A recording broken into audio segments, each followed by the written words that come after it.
We spent 6 magical days exploring the Alsace region of France.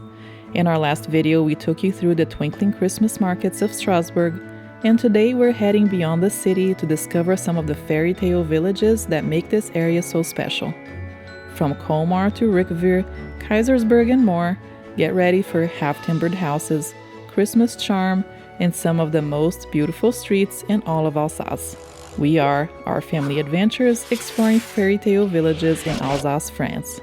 So we just left the Airbnb. We had a late start today. We had a plan to start early, but we've been so tired because we've been staying out in the town late to see all the lights and everything lit up with the Christmas decorations at night. We're heading over to Colmar from our Airbnb. It's about 50 minutes drive. We have about 40 minutes left. Let me interrupt myself real quick. Getting to Colmar from Strasbourg is super easy.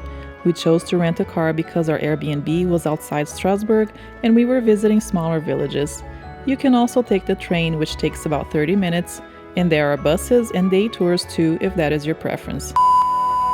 Very foggy day today. It feels colder than it has been.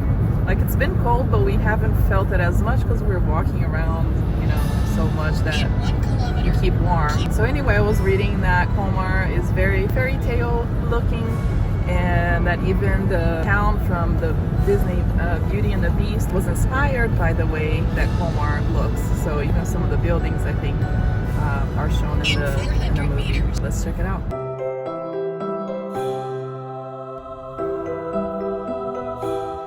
Colmar is one of the most charming and colorful towns in all of France. Known as the capital of Alsatian wine, Colmar feels like stepping straight into a fairy tale. Half-timbered houses, a beautiful canal, and cobblestone lanes give the entire town an almost storybook look.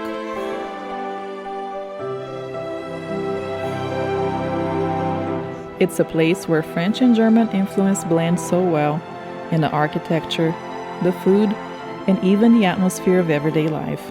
We just arrived in Colmar. We are waiting to get our free walking tour started. It's very cold here right now. I had to get the scarf on, the hat, and the kids well bundled up because it's pretty cloudy, so we can feel the cold a little bit more. Let's see what the city looks like. We signed up for a free walking tour to learn more about Colmar's history and landmarks. Our first stop and meeting point was the impressive St. Martin Church.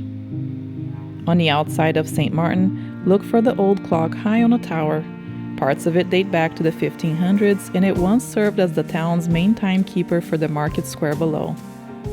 Right beside it is a small stone calendar, a medieval liturgical calendar that helped locals keep track of feast days and seasons.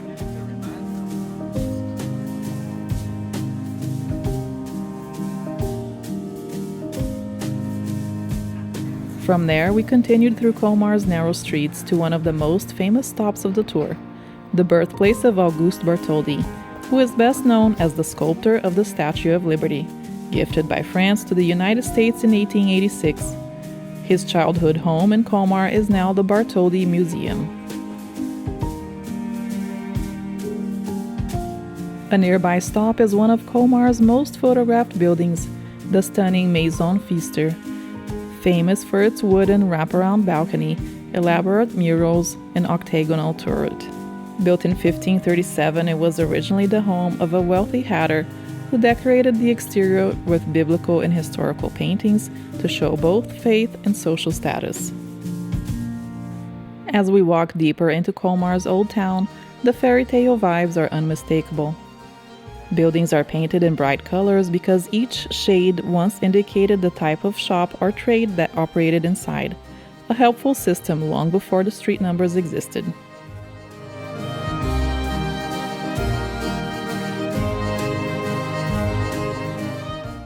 After the walking tour, we were ready to thaw out, so we stopped in for a warm lunch at La Place 23, where we tried our first Tarte Flambee. So we ordered a bacon Tarte Flambee, which is sort of like a thin crust pizza, as well as an onion soup. In a pickle. Today I'm eating vegetable tacos. So it is believed that Colmar inspired the setting of Beauty and the Beast because of its colorful buildings and fairy tale-like architecture, as you can see behind me.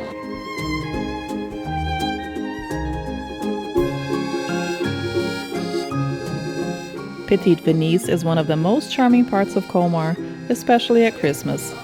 We grabbed a few treats along the way, some warm macaroons from Maison Alsacienne, which were perfect for the cold afternoon. So we smelled something really good from this walkway. We're in the Petite Venice, and it's Maison Alsacienne back here. And they have some very good macaroons and other biscuits. We had to pick one of each or a couple of each. We got a lemon flavored one, pecan, or walnut actually, and Caleb got a heart. So let me try one of these because they're still nice and warm.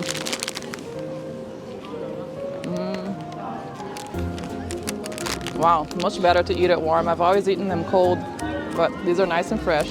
So here I got this cookie. Let's try.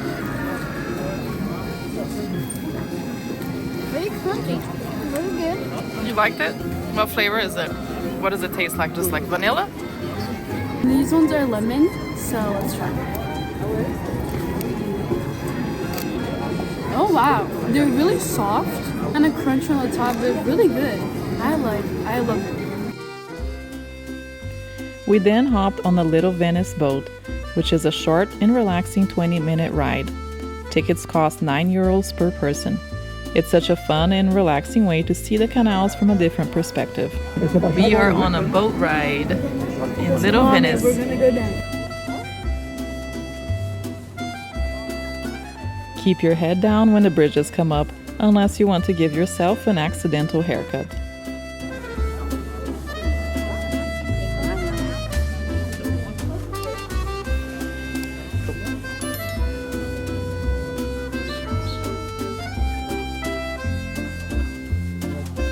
That's one of the nicest Airbnbs over here. We're right on the river. I'm sure it's super expensive.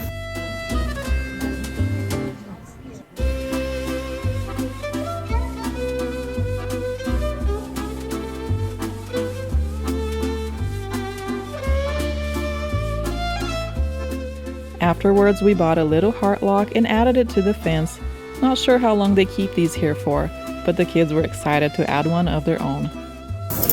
There it is! We had some early dinner at Version Originale 68 and tried some more delicious Alsatian dishes. So I'm trying the famous Baeckeoffa for the first time.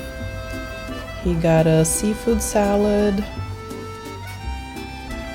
and we got another Tarte Flambee. Oh, and some pasta. We are in Colmar on a Friday evening, and look, this place is packed of people. Try not to come on the weekends.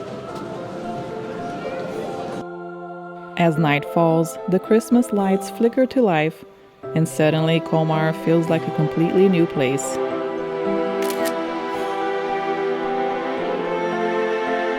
I can eat this whole tree right now. Not the snow.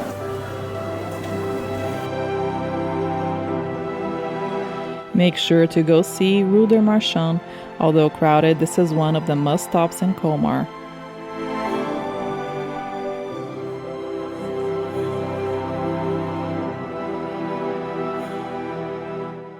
Check out the market stalls at Place de l'Ancien Douane.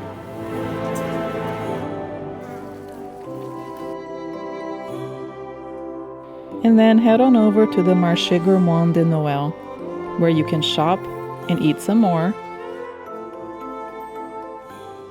Ride the giant Ferris wheel. Or if you have small children, let them go on the carousel.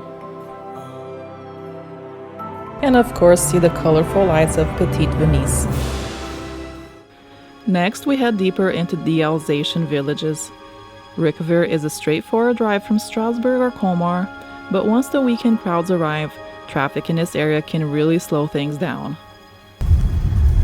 We do not recommend going to the small towns on the weekend. This is Saturday afternoon. It took us a long time to get here because traffic was very full. And It's just there's nowhere to park. So many people, so many cars, so many tour buses. Just craziness. This is madness. Today is December 7th, so it's the beginning of the Christmas season. We almost didn't find a place to park, but thankfully snagged a spot as someone else was leaving. Riquewihr has a pedestrian-only historic center, so you'll park outside the city walls and walk in, which honestly makes it even better without any car traffic. This is one of the most famous villages in Alsace and is often said to have inspired Belle's hometown in Beauty and the Beast, although we did notice similarities throughout several of the other Alsatian villages.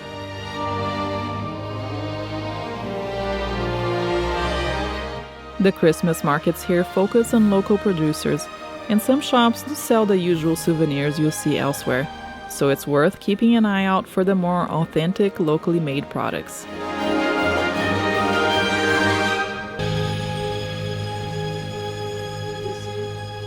If you order these kind of cups on the plastic, you return it, you get €1 back. So I got the apple cider, and it's non-alcoholic because I can't drink it. It's really hot. You can see the smoke. So let's try it.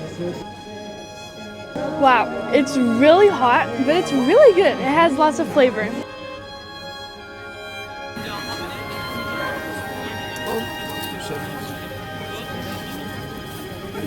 Is that your favorite?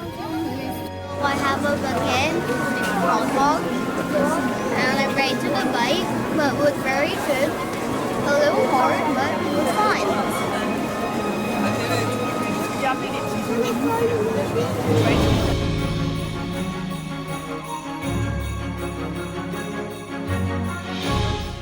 As you wander the streets, look up for the metal shop signs hanging above the doors. In the Middle Ages, these signs showed what each shop sold, back when most people couldn't read. And while Riquewihr can get very crowded at Christmas, it's still easy to slip down a side street and find a quiet, almost empty corner of the village.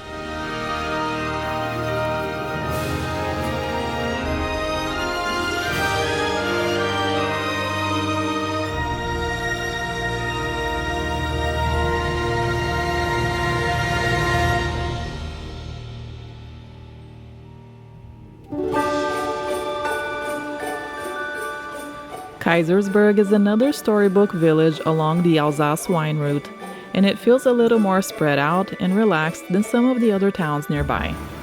The village is divided by the Weiss River with a beautiful stone bridge connecting the two sides.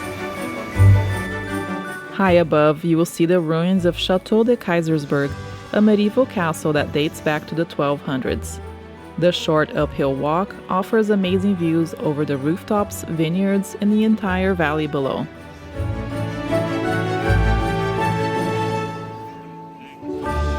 Their Christmas market is open on weekends only during the Advent season, usually beginning at the end of November until right before Christmas Eve, offering a traditional Alsatian experience with mulled wine, crafts, and rustic charm amidst vineyards and medieval buildings.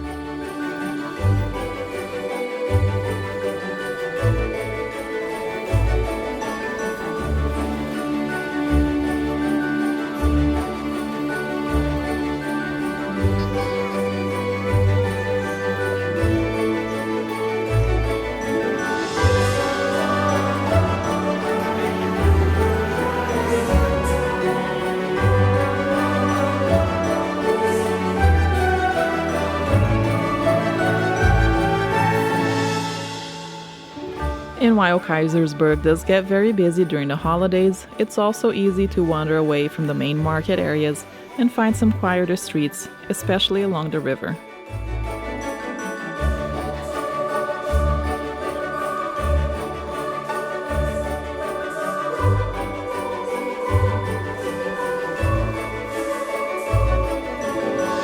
At night, the twinkling lights bring the Christmas festiveness, but that is also when it gets even more crowded.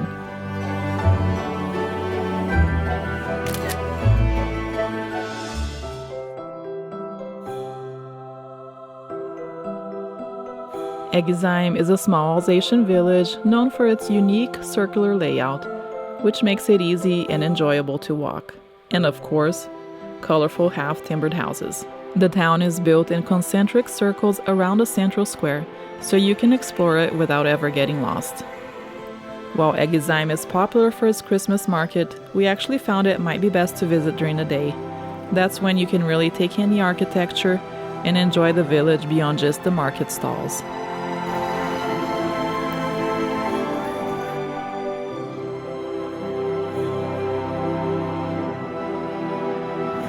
We're at the grocery store buying some ingredients for soup because he hasn't been eating very well, just basically eating pretzels. So we're gonna make some chicken soup. We noticed many of the supermarkets closed by 8 p.m. and so we stopped by this one in Colmar before driving to our Airbnb and picked up some items that we needed for a homemade meal quickly before it closed. Hello, we are back at the Airbnb and we had to stop at the grocery store on the way back here because the one here in town closes at 8 and I think the one we went to closes at 8 too. It was very large. And we bought some ham and cheese and stuff to make soup, but now it's 9:15 p.m. and I don't feel like making soup anymore. So we're just gonna eat ham and cheese sandwiches and we'll make a soup tomorrow.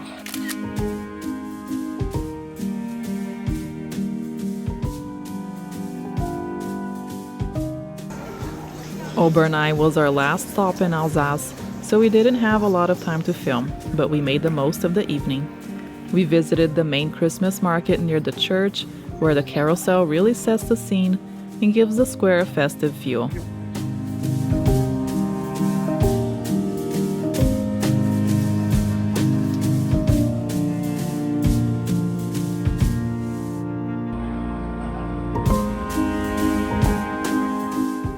That night we had dinner at La Cour de Meme and tried some classic Alsatian dishes, including choucroute with sauerkraut and escargots. When you are in France, you need to eat some escargot.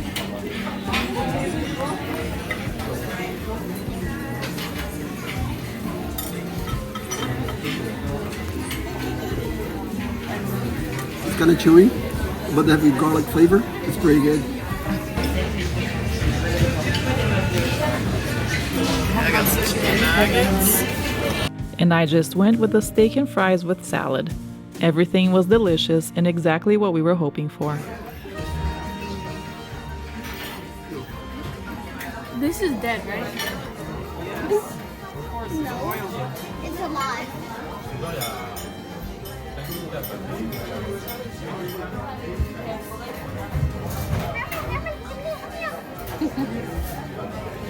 I don't really like it. The next morning after checking out, we stopped at L'Atelier for coffee and pastries, and the variety of baked goods and pastries was amazing. It was a great way to end our time in Alsace, even with just a short visit. If you enjoyed exploring with us, don't forget to like, comment and subscribe, and join us for more family travel adventures.